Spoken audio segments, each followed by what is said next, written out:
नमस्कार, MT talk show में आपका स्वागत है। मैं हूं सुप्रिया शर्मा। जैसा कि आप सबको पता है कि 2025 महाकुंभ की तैयारियां 2025 महाकुंभ प्रयागराज की तैयारियां जोरों शोरों से चल रही हैं। तो उसी सिलसिले में आज बातचीत करने के लिए हमारे साथ एडवोकेट मंजू सिंह और रॉबिन श्रीवास्तव जी हैं, जो कि हमसे बातचीत करेंगे कुंभ को लेके। इनका एक मैसेज है जो बहुत वायरल हो रहा है, चलो कुंभ चलें। तो उस पर इनसे चर्चा करते हैं और जानते हैं कि क्या है इनका मोटो और ये चलो कुंभ चलो के मैसेज के थ्रू क्या लोगों को क्या मोटिवेट करना चाहते हैं, क्या मोटो है इनका मेन। तो सबसे पहले तो आपका बहुत बहुत स्वागत है हमारे चैनल में। मैम, सबसे पहले तो ये बताएं कि आपका जो एक मैसेज है बहुत वायरल हो रहा है, चलो कुंभ चलें, तो इसका क्या मोटो है, इसके जरिए आप लोगों को क्या बताना चाह रही हैं? जैसा कि हम सब जानते हैं कि हम इस समय प्रयागराज की पावन धरती पर रह रहे हैं। यहाँ पर विश्व का सबसे बड़ा आध्यात्मिक समायोजन हो रहा है जी। अतः हम सबका यह कर्तव्य बनता है कि जो हमारी महाकुंभ से संबंधित जितनी भावनाएं हैं उन सबको हर किसी तक पहुंचाना हमारा यही उद्देश्य है।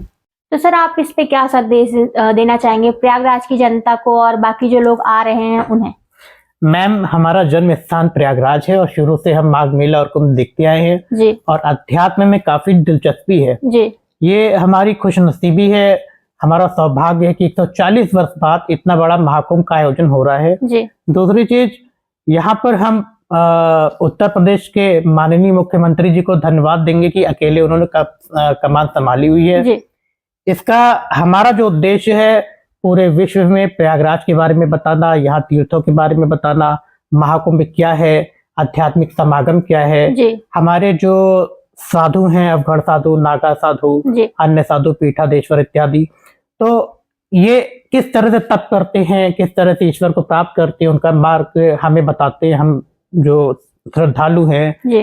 तो ये सारी चीजों का हमारा उद्देश्य है कि कुंभ में आप आइए तो कुंभ में आपको सारी चीजें एक ही जगह पर मिलती हैं। जी। हमें कहीं बार बार जाना नहीं पड़ता। जी। यहाँ तरह तरह के मंदिर बसाए गए हैं, अनुष्ठान हो रहे हैं, बड़े यज्ञ हो रहे हैं, तो ये हमारा उद्देश्य है। इसलिए ज्यादा से ज्यादा प्रयास है कि ज्यादा से ज्यादा लोग यहाँ पर आए।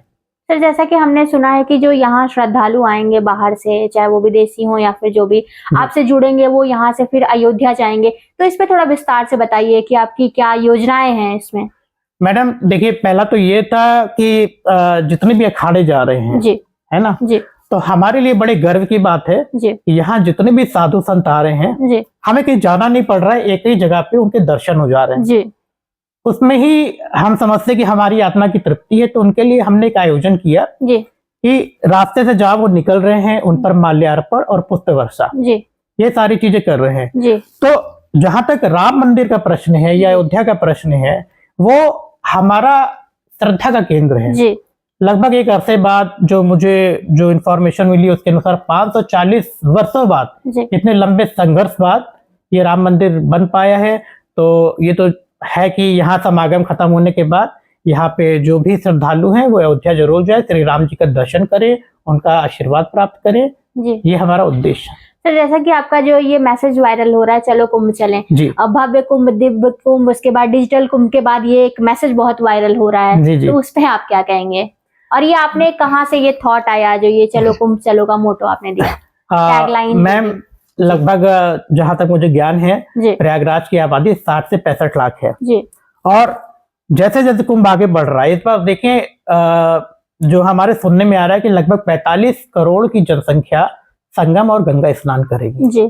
तो उनको भी हमारा कर्तव्य बनता है कि अब यहाँ पर बैठे हुए हैं, वो हमारे मेहमान हैं, हमारे श्रद्धालु हैं, हमारे विश्वास पर आ रहे हैं, तो हम उनके लिए कुछ ना कुछ करें। जी, बिल्कुल, ये हमारा उद्देश्य है। तो इस संबंध में फिलहाल हम आपको एक बात बताना चाहेंगे। जी। ये पुष्प वर्षा था, माल्यार्पण था, इससे साधु वगैरह बड़े खुश हुए, आशीर्वाद दे के ही जाएगी हम लोगों को।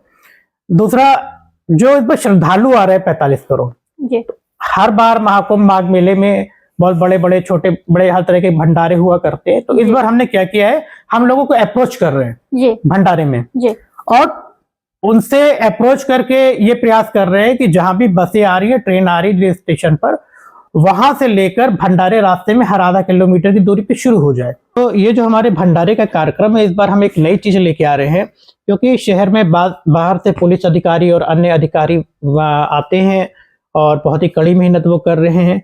तो पुलिस अधिकारियों के लिए इस बार हम लोग ने व्यवस्था ये की है कि वो जहां भी हैं अपनी ड्यूटी करते रहे और हम प्रयास कर रहे हैं कि उनके लिए उस ड्यूटी के दौरान उनको खाने के पैकेट पहुंचा जाए, कि जिस तरह से श्रद्धालु है वो भी हमारे लिए श्रद्धालु है, तो कोई भूखा ना रहे, उनको कोई दिक्कत ना हो, कोई परेशानी नहीं। तो पूरा प्रयास किया जा रहा है कि प्रयागराज की जनता उनके लिए पूर्णतः समर्पित रहे। और उसमें हमने प्रयास किया है चाय नाश्ता से लेकर शाकाहारी, शुद्ध शाकाहारी भोजन तक।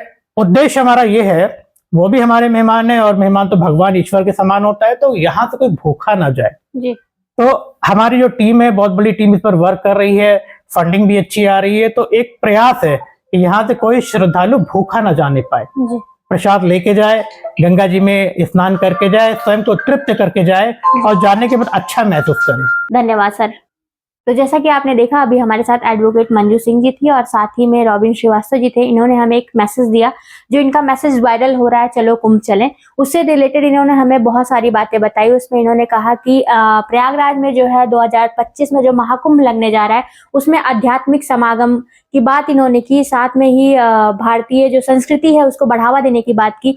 यहाँ पे जो भी श्रद्धालु आएंगे, जो भी लोग यहाँ पे आएंगे, उनके लिए ये काम करेंगे। इन्होंने ये भी बताया कि इनकी जो टीम है वो बहुत बड़ी है, ये मिल के एक साथ होके यहाँ जो आएंगे श्रद्धालु उनके लिए काम करेंगे और लोगों को मोटिवेट करेंगे कि कैसे वो अपने धर्म के साथ जुड़े। तो ऐसी वीडियोस के साथ बने रहने के लिए आप हमारा चैनल फॉलो करते रहिए। मैं सुप्रिया शर्मा, वीडियो जर्नलिस्ट सुचिश्री के साथ।